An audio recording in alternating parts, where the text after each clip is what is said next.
Uma criança é um Buda que não sabe que é um Buda. E um Buda é uma criança que sabe que é um Buda. Bem-vindos a mais um Reflexões, onde a gente vai falar de Buda e Copa do Mundo, mas sem citar diretamente o Buda, porque afinal, se você achar o Buda, mate o Buda.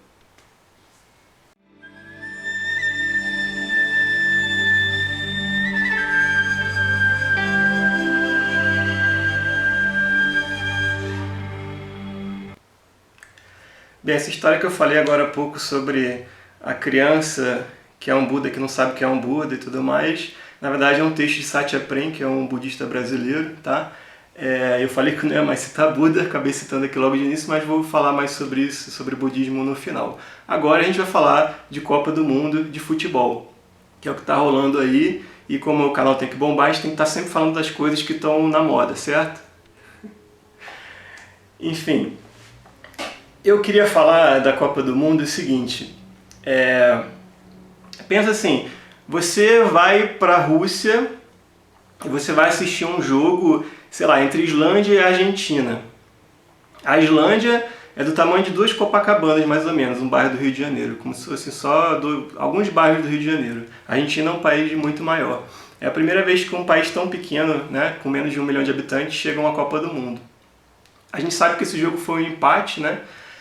Imagino que você, como brasileiro, se estivesse lá, estaria torcendo mais para a Islândia do que para a Argentina, mas talvez você more um pouco mais próximo da Argentina, ali no sul do país, ou talvez você goste do Messi, você poderia estar torcendo para a Argentina, tá? Mas, além disso tudo, o que está acontecendo ali é um encontro de vários povos, né, de várias partes do mundo que estão ali para assistir esses jogos, né, que são vários estádios, várias cidades lá da Rússia. E o que acontece nesses momentos?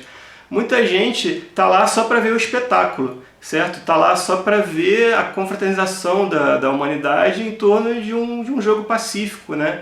Hoje em dia a gente vai para um estádio como um Coliseu em Roma, a gente não vai ver mais as pessoas se matarem ou enfrentarem leões e tudo mais, né?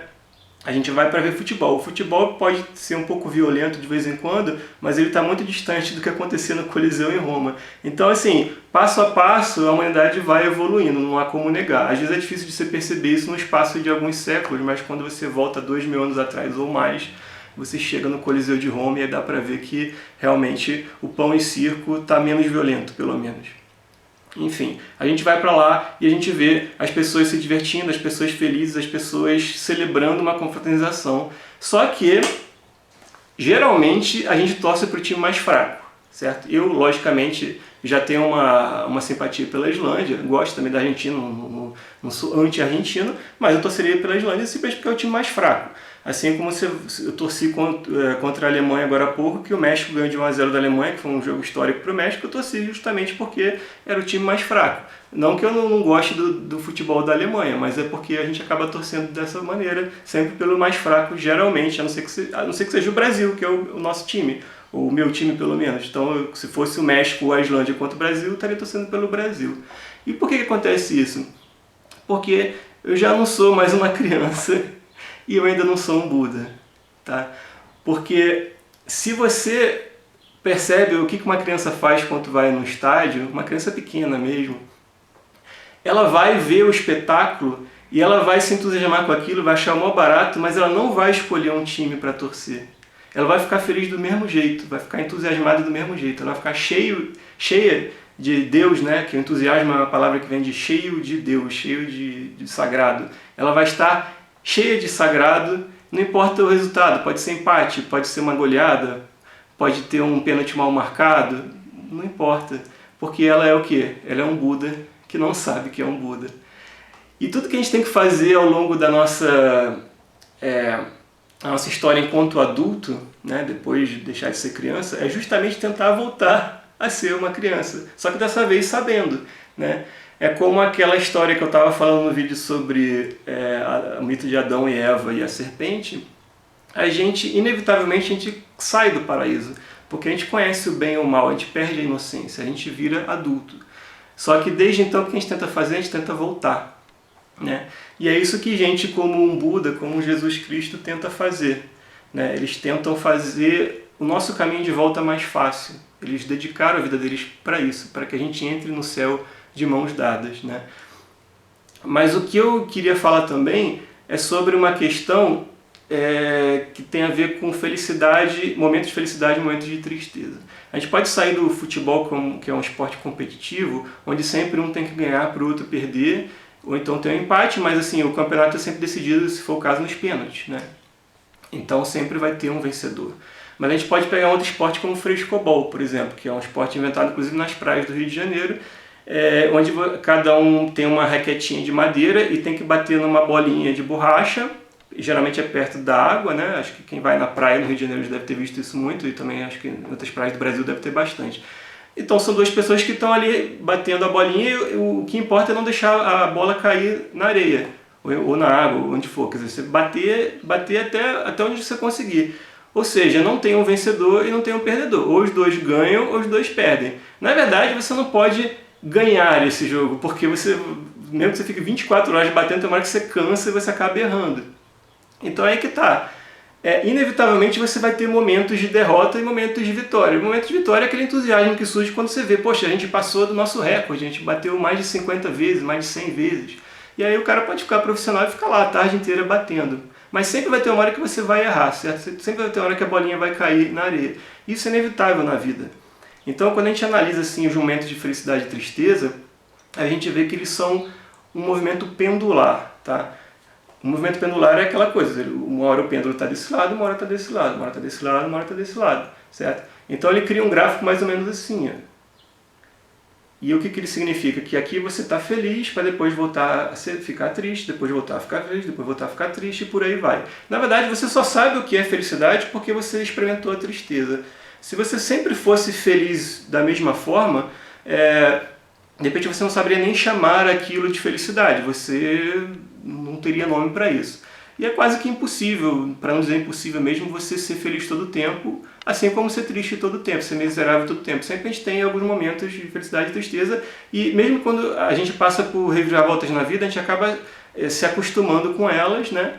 E aí você acaba voltando a ter momentos de felicidade e tristeza. Por exemplo, você pode ter um acidente quando você está mais velho e perder alguns momentos do corpo, você vai ficar muito triste com isso, mas depois você vai ver, poxa, mas pelo menos eu estou vivo ainda, então eu ainda tenho um tempo de vida, então você vai, no meio dessa tristeza, vai voltar a momentos de felicidade e por aí vai, certo? É sempre uma coisa pendular. Só que o que acontece com a criança, que ainda não sabe que é um Buda, é que ela realmente experimenta um sentimento de contentamento com a existência, de contentamento com a vida, que é perene. É uma coisa impressionante para quem realmente repara uma criança, por exemplo, brincando num parquinho lá na areia. Ela não se importa, na verdade, com o que está acontecendo à volta dela, ela está totalmente focada na brincadeira dela. E às vezes ela pode, sei lá, um menino pode passar correndo e bater nela, ela cair no chão e ela chorar, ou ela cair do balanço e chorar, mas você vê que logo depois ela volta a ficar feliz e aquele choro é muito passageiro e aquilo não impacta na memória dela. O que acontece é que a criança está vivendo realmente no agora, né? E o agora não é nem ontem, nem amanhã e nem mesmo hoje, porque mesmo quando você fala em hoje, você está falando está usando a linguagem para descrever o dia, né, o momento de um dia. Então hoje é o que? É o momento desde que o sol nasceu até onde o sol vai se pôr, e daqui a pouco quando o sol nasce de novo já não é mais hoje, é amanhã, certo? A gente não está falando disso, a gente está falando de agora, né? Aqui e agora. A criança vive aqui e agora. E é isso que a gente tem que tentar voltar a fazer, viver aqui e agora. Assim a gente consegue ser um Buda que sabe que é um Buda, né? Na verdade, tem muita gente que acha que Buda ficou a vida inteira meditando embaixo de uma árvore. Na verdade, Siddhartha Gautama foi um príncipe que viveu isolado no palácio enquanto jovem e não conhecia os sofrimentos do mundo. Depois ele tem contato com alguns sofrimentos do mundo, como a doença, a pobreza, a miséria e tudo mais. Isso é uma versão bem resumida da história. Então ele resolve abandonar aquela vida luxuosa que ele tinha para tentar entender o que é o sofrimento, né? Porque ele já estava ali se conectando com as pessoas, né? Ele não conseguia viver isolado das pessoas, já se entendia como uma parte delas, então ele tinha que entender aquele sofrimento para tentar ajudar as pessoas. Então ele fica buscando essa iluminação, mas quando ele consegue a iluminação com cerca de 35 anos, ele ainda passa mais de 40 anos, mais tempo do que Jesus, né? Bem mais tempo que Jesus, andando pelos arredores do Nepal com os discípulos dele, tentando ajudar as pessoas a encontrar aquela felicidade perene, aquele contentamento que ele achou, certo? Ou seja, tentar ensinar as pessoas a voltarem a ser crianças, porque ali ele volta a ser criança, porque ele volta ao instante, ele volta ao aqui e agora, e ele adquire essa felicidade mais perene. A iluminação é um caminho, certo? Eu duvido que até mesmo o Buda tenha sido iluminado todo o tempo, né? Ele teve momentos ali que ele teve dor de barriga, até acabou morrendo disso, mas assim, ele teve momentos de doença, ele teve momentos de que ele pegou frio, que ele pegou chuva, certo?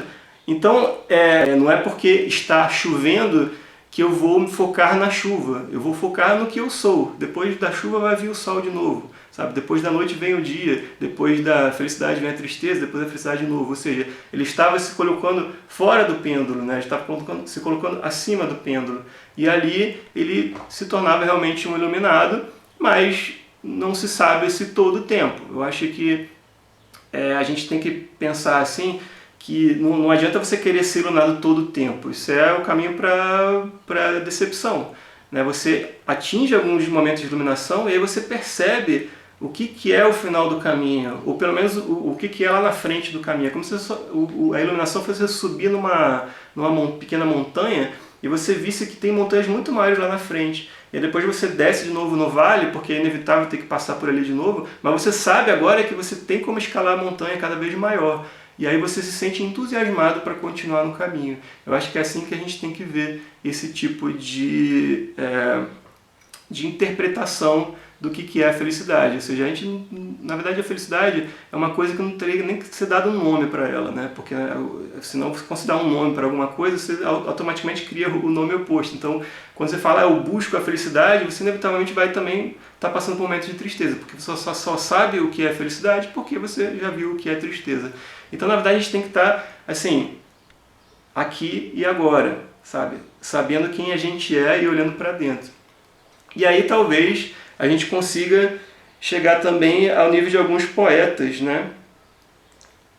Como Cecília Meirelles, por exemplo, que ela já meio que resumiu muito do que eu quis dizer aqui com a poesia, né? Porque assim, a poesia às vezes resume muita coisa que as palavras, que são só cascas de sentimento, não conseguem resumir. Então eu vou terminar esse vídeo aqui falando de poesia, começando por Cecília Meirelles, um trechinho de um poema dela que eu gosto muito, que fala assim: eu canto porque o instante existe e a minha vida está completa. Não sou alegre e nem sou triste, sou poeta. Tá? E a outra que eu queria trazer é o Rumi, um poeta sufi persa que eu já traduzi. Publiquei o Rumi, A Dança da Alma, com poemas traduzidos do inglês e comentados por mim também. Foi publicado pelo Clube de Autores, vocês também acham na Amazon, tá? E eu trouxe aqui um outro trecho de um poema dele que eu sempre gosto de citar, porque realmente é bastante impactante para quem tem olhos para ver, ouvidos para ouvir pelo menos, que é assim: além das ideias de certo e errado, há um campo. Eu lhe encontrarei lá. Quando a alma se deita naquela grama, o mundo está preenchido demais para que falemos dele. Ideias, linguagem e mesmo a frase cada um já não fazem mais nenhum sentido. Obrigado e até a próxima.